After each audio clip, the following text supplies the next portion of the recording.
ప్రియమిత్రులకు నమస్తే అండి. Save your life safety for humanity అనే సంస్థ వీడియోలు కానీ దాని గురించి కానీ మీరు చూస్తున్నారు, వింటున్నారు.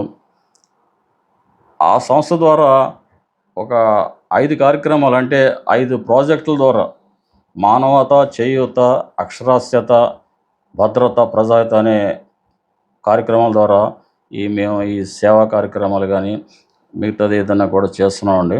సంస్థ కృషి చేస్తుంది. ఇందులో ముఖ్యంగా ప్రజాహిత అనే ప్రాజెక్టు ద్వారా ప్రజలకి మౌలిక సదుపాయాలు, అంటే కనీస అవసరాలు పెంచడానికి కానీ లేకపోతే వారికి అందేట్టు కానీ చేయడానికి కృషి చేస్తుంది. అఫ్కోర్స్ ఇతర సంస్థల ప్రభుత్వ సంస్థల ద్వారా, అధికారుల ద్వారా వారితో కోఆర్డినేట్ చేస్తూ ఈ కార్యక్రమాలు పెంచడానికి, ఈ సదుపాయాలు పెంచడానికి మా సంస్థ కృషి చేస్తుంది. అంటే మీకు తెలిసిందే, మౌలిక సదుపాయాలు సరిగ్గా లేకపోతే ప్రజలకు ఎంత ఇబ్బంది అవుతుందో మనందరికీ తెలిసిన విషయమే. అసలు మౌలిక సదుపాయాలు అంటే ఏమిటి? మౌలిక సదుపాయాలు అంటే మనకి బేసిక్ ఎమ్యూనిటీస్ అన్నమాట. ప్రజలకు కావాల్సిన సరైన రోడ్లు, డ్రైనేజీ వ్యవస్థ, పరిశుభ్రత, నీటి లభ్యత, సరైన ట్రాఫిక్ వ్యవస్థ, విద్యుత్ శక్తి, లైటింగ్ మొదలైనవండి. ఇవన్నీ కూడా సరిగ్గా లేకపోతే చాలా ఇబ్బంది అవుతుంది ప్రజలకి. రోడ్లు సరిగ్గా లేకపోతే ట్రాఫిక్ ఎంత సమస్య మనకు తెలుసు. వెహికల్స్ నాశనం అయిపోవడం కాకుండా మనం టూర్లు వెళ్ళినప్పుడల్లా ఒళ్ళు హోనం అయిపోతుంది. ఆ పర్సనల్ ఎక్స్పీరియన్సే. నేను ఒకసారి వెహికల్ పాడైపోతే 25,000 దాకా ఖర్చు పెట్టాల్సి వచ్చింది.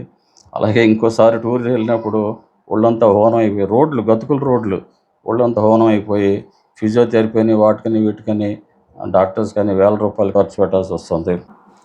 అలాగే నీళ్లు రాకపోతే జనానికి ఎంత సమస్యో, జనం ఎంత గగ్గోలు పెడతారో, మన రోజువారీ కార్యక్రమాలకు ఎంత ఇబ్బంది అవుతుందో మనకు అందరికీ తెలిసిన విషయం.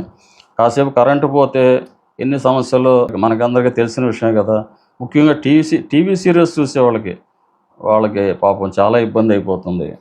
కొంచెం సేపు టీవీ సీరియల్ చూడకపోతే వాళ్ళకి మనశ్శాంతి ఉండదు. అందువల్ల కరెంటు చాలా ఇంపార్టెంట్ అండి. ఇక డ్రైనేజ్ పొంగి వర్షపు నీరు ఇళ్లలోకి వచ్చి మన వాష్రూములు వేస్ట్ వాటర్ బయటకు పోకపోతే ఆ బాధ మనం చెప్పలేంది. అలాంటి పరిస్థితుల్లో టాయిలెట్కి ఎక్కడికి వెళ్ళాలి, స్నానం ఎలా చేయాలి, తాగడానికి నీళ్లు ఉండవు. మించి భరించలేని వాసన, దోమలు, రోగాలు, నిద్ర ఉండదు, ఏం చేయాలో తోచదు. ఎమర్జెన్సీ టీం అంటారు, ఎక్కడా కనపడదు. ఎమర్జెన్సీలో ప్రజాప్రతినిధులు వస్తారు, చూస్తారు, అధికారులకి ఆదేశాలు ఇస్తారు, కానీ సమస్య వెంటనే పరిష్కారం అవ్వదు కదా, టైం పడుతుంది. అందువల్ల ఇలాంటివి జరగకుండా ముందే జాగ్రత్త పడాలి. Prevention is better than cure అంటారు కదండి. మనం ఆ పద్ధతి అవలంబిస్తే మంచిది. ఉచిత పథకాలతో పాటు అన్ని వర్గాల ప్రజలకు కావాల్సిన కనీస అవసరాల మీద ప్రభుత్వం దృష్టి పెడితే మంచిదండి. మనందరికీ తెలిసిన విషయమే, వివిధ ప్రభుత్వాలు, ఒక ప్రభుత్వాన్ని కాదు, ప్రస్తుతం అన్ని ప్రభుత్వాలు కూడా కొన్ని వర్గాల ప్రజలకి మాత్రమే ఉచిత పథకాలు ఇస్తున్నాయి. ఓటు బ్యాంక్ కోసం అందరికీ కావాల్సిన మౌలిక సదుపాయాల మీద దృష్టి పెట్టడం లేదు. కానీ ఒక విషయం మర్చిపోతున్నారండి. ఈ ఉచిత పథకాలన్నీ అన్ని వర్గాల ప్రజలు కడుతున్న ట్యాక్స్ డబ్బుతో, అలాగే బయట తెచ్చిన అప్పులతో కొన్ని వర్గాల ప్రజలకు మాత్రమే స్పెండ్ చేస్తున్నారు. మరి ప్రభుత్వానికి ట్యాక్స్ కడుతున్న మిగతా వారి మాట ఏమిటిది? అది ఆలోచించాలి కదా. అందుకే ఏ ప్రభుత్వం అయినా ప్రజలు కట్టే ట్యాక్స్ డబ్బుతో, అలాగే తెచ్చిన అప్పులతో అన్ని వర్గాల ప్రజలకి ఉపయోగపడే పనులు చేయాలండి. అప్పుడే అన్ని వర్గాల ప్రజలకు మేలు కలుగుతుంది, ప్రభుత్వాలు కూడా స్థిరంగా ఉంటాయి. రహదారుల విషయానికి వస్తే, రహదారులు సవ్యంగా లేకపోవడం, పాడైపోవడం, గుంతలు పడటం వలన ప్రమాదాలు కూడా జరుగుతుంటాయి, ప్రాణాలు పోతుంటాయి. అలాగే ప్రజల డబ్బు వృధాగా పోతుంటుందండి.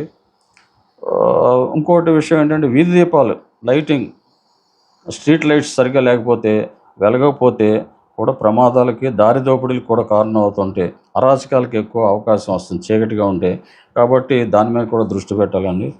డ్రైనేజీ వ్యవస్థ ముఖ్యంగా సరిగ్గా లేకపోతే వర్షాకాలంలో పొంగిపోవడం, అలాగే మిగతా కాలాల్లో కూడా సరైన మెయింటెనెన్స్ లేకపోతే రోడ్ల మీదకి, ఇళ్ల మధ్యకి పొంగి ప్రజలు అనారోగ్యాలు బారిపడుతుంటారండి.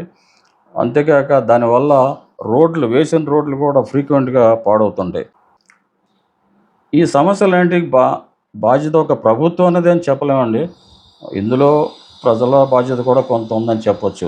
ఎందుకంటే వర్షపు నీటి నాలాలు, మ్యాన్‌హోల్స్ నిండిపోయి పొంగిపోవడానికి కారణం ప్రజలు వేసే ప్లాస్టిక్ వ్యర్థాలు, పాత పరుపులు, దిళ్ళు, బట్టలు ఇవన్నీ కూడా మీరు నాలాల్లో చూడొచ్చు. చాలా చోట్ల ఇష్టారాజ్యంగా పడేస్తారు. నేను కూడా జీహెచ్ఎంసీ వార్డు మెంబర్‌గా 5 ఏళ్ళు చేశాను. ఎంత చెప్పి ఎంత మనం రెగ్యులర్‌గా ప్రజాప్రతినిధులతో కలిసి, అధికారులతో కలిసి పాదయాత్రలు చేస్తుండేవాళ్ళం అప్పుడు. అలాగే ఈ సమస్యలన్నీ కూడా గుర్తించి నోట్ చేసుకుని ఎప్పటికప్పుడు పరిష్కరించడానికి కృషి చేస్తుండేవాళ్ళం అన్నమాట. కాబట్టి ప్రభుత్వం ట్యాక్స్ కట్టే అందరి బాగోగులు చూడాలండి. ప్రభుత్వం ప్రజలు చిత్తశుద్ధితో పనిచేస్తే ఈ మౌలిక సదుపాయాలు కనీస అవసరాలు మనం పెంచుకోవడంతో పాటు శాంతి భద్రతలు కూడా మనం కాపాడుకోవచ్చండి. అంతేకాదు ఇంకో విషయం ఏంటంటే ఈ నాలాలు కబ్జా చేసేస్తారు. నాలా కబ్జా చేసి కన్స్ట్రక్షన్ చేసేస్తారు. దానివల్ల వర్షపు నీరు ఎక్కడికి పోతుందండి? నాలా కబ్జా చేసి వర్షం నీరు పోవటానికి ఏదైనా డ్రైనేజ్ వాటర్ కానీ రోడ్డు మీద ఉన్న వాటర్ పోవటానికి నాలాలు కడతారు కదా. నాలాలే బ్లాక్ చేసేస్తే వర్షం నీరు ఎప్పుడు ఏమవుతుంది? వర్షాకాలంలో పొంగిపోయి సెల్లార్లోకి ఇళ్లలోకి వచ్చేస్తుంది. మరి వెంటనే అది రెక్టిఫై కాదు. ఇదంతా కేవలం కొంతమంది స్వార్థపరుల వల్ల, అధికారులు నిర్లక్ష్యం వల్ల కూడా జరుగుతుంటుందండి. ఇలాంటి వాటిని నివారిస్తే శాశ్వత పరిష్కారం మనకి దొరకచ్చు. అలాగే ప్రజలకు ఎలాంటి ఇబ్బంది కూడా కలగకుండా ఉంటుంది. అందువలన వర్షపు నీటి నాలాలను అడ్డమైన చెత్త వేసి బ్లాక్ చేయకూడదండి. చూస్తుండండి ప్రజలు. అలాగే అడగండి, మీరు చూస్తే వేరే వాళ్ళని అడగండి. అలాంటి వాళ్ళు 10 మంది కలిసి నిలదీస్తే సిగ్గుపడడం, కనీసం సిగ్గు లేకపోతే భయం అన్న పడుతుంది కదా. 10 మంది అడగరు. దయచేసి చెత్త చెదారం వేయకూడదు. ప్లాస్టిక్ వ్యర్థాలు, అది ముఖ్యంగా ప్లాస్టిక్ దాని గురించి ఇంకోసారి మాట్లాడుకుందాం. అవి వేయకుండా నాలాలు బ్లాక్ చేయకుండా చూడండి. ఏదోటి అదేంటంటే పోయి ఎక్కడొక్కడ అడ్డుపడుతుంది. మ్యాన్‌హోల్‌లో వచ్చి అడ్డుపడిపోయి ఏమండి మా డ్రైనేజ్ పోవటం లేదు అని కంప్లైంట్ చేస్తారు. ఇదే మనం వేసే చెత్త అంతా మ్యాన్‌హోల్‌లో కనపడుతుంది మనకి. డ్రైనేజ్ ఒకటి నీళ్ళు ఒక్కోసారి రాకపోవచ్చు. ఇల్లు కడుగుతారు, కార్లు కడుగుతారు. ఇది ఎంతవరకు సమంజసం? దయచేసి ఆలోచించండి. ఈ డౌన్లో ఉన్న మ్యాన్‌హోల్స్, ఇంకోటి ఏంటంటే మ్యాన్‌హోల్స్ దగ్గర విషయానికి వస్తే పగిలిపోతుంటాయండి. పగిలిపోయి వెహికల్స్ పగిలిపోతుంటాయి. వెంటనే బాగు చేయకపోతే దాంట్లోకి వెళ్ళిపోతుంది. తర్వాత మ్యాన్‌హోల్ పూర్తిగా డ్యామేజ్ అయిన తర్వాత డౌన్లో ఉన్న మ్యాన్‌హోల్స్కి ఇసుక, పైనుండి వచ్చే ఇసుక అంతా కూడా చెత్త చెదారం, ప్లాస్టిక్ బ్యాగ్స్ అంతా వచ్చి మ్యాన్‌హోల్ నిండిపోయి అది పొంగి, ముఖ్యంగా వర్షాకాలంలో ఈ చుట్టుపక్కల డౌన్లో ఉన్న కాలనీలకి స్ప్రెడ్ అవుతుంటుందండి. అది డౌన్లో ఉన్న ఏం చేయగలం? కానీ ఇది ఏంటంటే రెగ్యులర్గా డౌన్లో ఉన్న మ్యాన్‌హోల్స్ ప్రాబ్లం ఉంది. నేను అబ్జర్వ్ చేసిన దాన్ని బట్టి ఇందులో నిండిపోయి ఏమవుతుందంటే పొంగుతుంటుంది. దాన్ని ఏం చేయాలండి? దానికి అప్పుడప్పుడు క్లీన్ చేస్తున్నారు. రెగ్యులర్గా క్లీన్ చేయరు. ఎవరు క్లీన్ చేయరు. ఆ పొంగిపోయినప్పుడు కంప్లైంట్స్ వస్తే అప్పుడు నిద్రలేస్తారనమాట. అలా కాకుండా రెగ్యులర్గా మూత తీసి అలాంటి మ్యాన్‌హోల్స్ ఐడెంటిఫై చేసి క్లీన్ చేయాలి. అసలు మ్యాన్‌హోల్ కవర్ లేదనుకోండి, చాలా డేంజర్ అండి. పిల్లలు పడిపోయి ప్రాణాలు పోగొట్టుకున్న కేసులు ఉన్నాయి. వర్షాకాలం నీళ్ళు వచ్చేటప్పుడు మ్యాన్‌హోల్ కవర్ లేకపోతే ఎంత ప్రమాదం. ఇక మనుషులు నడుచుకుంటూ వెళ్ళేవాళ్ళు చాలా డేంజర్. ప్రాణాలు పోయినాయి. మీకు తెలియదు ఏముంది, పేపర్లు చూస్తుంటారు కదా. మ్యాన్‌హోల్‌లో పడి ఎక్కడికో కొట్టుకుపోతారు. ఏమండి, ఇంత ఎమర్జెన్సీ టీం అలాంటప్పుడే మరి వర్క్ చేయాలి.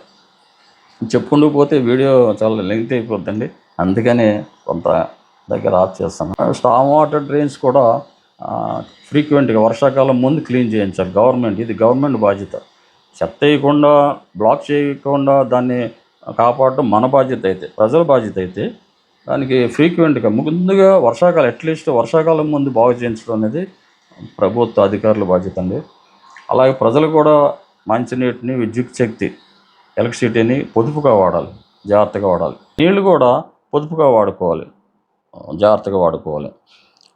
పరిసరాలు శుభ్రంగా ఉంచుకోవాలి. ఎవరు చేయాలండి? మనమే చేసుకోవాలి. మన పరిసరాలని ఇప్పుడు మన కాలనీ ఉందనుకోండి, మన కాలనీని చెత్త ఎయకుండా, పబ్లిక్ ప్లేస్‌లో చెత్త ఎయకుండా చెత్త రిక్షా వస్తాడు. మన చెత్త అంతా పాపం వాళ్ళు తీసుకెళ్తారు. కాబట్టి చెత్త ఇవ్వడానికి డబ్బిచ్చి వాళ్ళకివ్వండి. అంతేగాని చీకటి మాటలు ఏం చేస్తారో తెలుసా? తీసుకొచ్చి ఒక చోట పడేస్తారు. ఒక చోట ఒకళ్ళు పడేసిన తర్వాత ఇక అది పెరిగిపోతూనే ఉంటది. పడైపోతూనే ఉండాలి. పడేయకుండానే ఉండాలి. సంస్కారం అక్కడేనండి. చదువుకున్న వాళ్ళకి సంస్కారం. మనం చదువుకున్నాం. మరి సంస్కారం ఉండాలిగా. మనం చెత్తేస్తాం. పాపం చదువుకోని వాళ్ళు క్లీన్ చేస్తున్నారు. శుభ్రం చేస్తుంటారు. అందువల్ల ఎప్పుడు కూడా చదువుకుని సంస్కారం లేకపోతే ఉపయోగం ఏముంది చెప్పండి? ప్రభుత్వం, ప్రజలు చిత్తశుద్ధితో పనిచేస్తే చాలా వరకు సమస్యలు పోతాయండి. ఇక మిగతావి చాలా ఒక్కొక్క సబ్జెక్టు ఒక్కొక్క పాయింట్ తీసుకుంటే ఒక్కో సబ్జెక్ట్ అవుద్ది. ఎందుకంటే నాది ఇంకోసారి చెప్తున్నాను. నాది ఇదే ఇంట్రెస్టు, నాకు తెలిసిన సబ్జెక్టు ఇదేనండి. ఇదే కంటెంట్ నాది. దయచేసి ఈ వీడియో నచ్చితే అలవాటు పడండి మీరు కూడా దీనికి. ఈ వీడియో నచ్చితే దయచేసి లైక్ చేసి, షేర్ చేసి, అలాగే నా ఛానల్‌కి రాణా హెల్పింగ్ నీడ్ ఛానల్‌కి సబ్స్క్రైబ్ చేయండి ఇంతవరకు చేయకపోతే. నచ్చకపోతే వీడియోని పక్కన పెట్టండి. చూడకండి. అంతే తప్ప ప్రతి విమర్శలకి ఇందులో తావులేదండి. ఎందుకంటే ఇది ప్రజా శ్రేయస్సు కోసమే చేసింది తప్ప ఎవరినో విమర్శించడానికో లేకపోతే ఇంకోరిని పొగడడానికో కాదండి. ఇందులో ఏ రాజకీయం లేదు. దయచేసి మీరు అర్థం చేసుకోవాలి. ఏ రాజకీయం లేదండి. ఓన్లీ ప్రజల మేలు కోసం నేను ఈ వీడియో చేస్తున్నాను. నాకు తెలిసిన కొద్దిపాటి నాలెడ్జ్ తోటి. కాబట్టి ఈ ప్రజా సౌకర్యాల మెరుగు కోసం సమాజానికి మేలు చేద్దాం ఈ ప్రయత్నం జరిగింది. ఈ విషయంలో ఇంకొక చిన్న నాకు తోచింది రాశాను. దయచేసి మీరు కూడా వినండి. రహదారులన్నీ గుంతలమయం, ఫుట్పాత్లు వ్యాపారులమయం, రోడ్డు పక్కలన్నీ పార్కింగ్మయం, రోడ్లన్నీ వాహనాలమయం, పాదచారులు అయోమయం, అధికారులు చలనం శూన్యం, కలెక్షన్కే చాలదు సమయం, ఎక్కడ చూసినా అవినీతిమయం, జనంలో స్పందించడానికి భయం, సామాన్యుడి బతుకు దుఃఖమయం. ఎంతైనా పూర్వ రోజులే నయం అండి. సమస్యలని సకాలంలో పరిష్కరించడం న్యాయం. అధికారులు ఉండాలి సమన్వయం. అందరూ కలిసికట్టుగా పనిచేస్తే డిపార్ట్మెంట్లు విడివిడిగా ఉంటాయి. అందరూ కలిసికట్టుగా పనిచేస్తే ఏ సమస్య అయినా పరిష్కరించవచ్చు. సమస్యల పరిష్కారానికి మనం కూడా వెచ్చిద్దాం సమయం. సమాజ శ్రేయస్సే మనందరి ధ్యేయం. అందరికీ నమస్కారం.